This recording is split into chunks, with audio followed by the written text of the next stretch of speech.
Now that we've looked at the daybooks or books of prime entry, such as the sales daybook, purchases daybook, and the cash book, we're ready to move into the next stage of bookkeeping, the general ledger.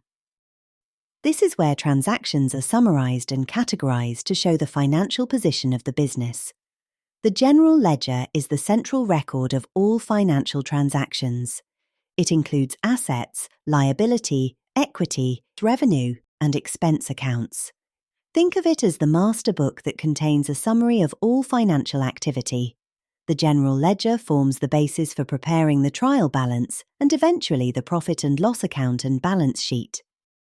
Subledgers, also called subsidiary ledgers, keep the detailed transactions for specific accounts. They support the general ledger by showing how each total is made up. The sales ledger shows each customer and what they owe. The purchase ledger shows each supplier and what we owe them. The cash book records all cash received and spent, and the petty cash book records small day-to-day cash expenses. The general ledger holds the totals, and these subledgers hold the details. The receivables ledger, called the sales ledger, keeps track of money owed to the business by its customers. Each customer has their own individual account. Whenever goods or services are sold on credit, that transaction is posted here. When customers make payments, their accounts are updated to reduce the balance owed. In summary, it shows who owes the business money and how much. The payables ledger, also known as the purchase ledger, is the opposite of the receivables ledger. It records money that the business owes to its suppliers. Each supplier has an individual account. When the business buys goods or services on credit, the amount is recorded here. When payments are made to suppliers, the balances are reduced.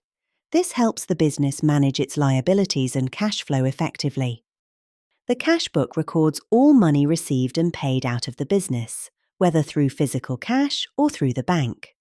It often serves a dual role. It acts as a book of prime entry, where transactions are first recorded, and it also functions as part of the ledger system because it contains the actual cash and bank accounts. You'll usually see two main columns: receipts, debits, showing money coming in, and payments, credits, showing money going out. The petty cash book is used for recording small, everyday payments, such as postage, stationery, or minor office supplies. It's controlled by a system known as imprest, where a fixed amount is kept in hand. When small expenses are paid out, the total is reimbursed to bring the balance back to the original imprest amount. This makes it easy to monitor and control small cash transactions.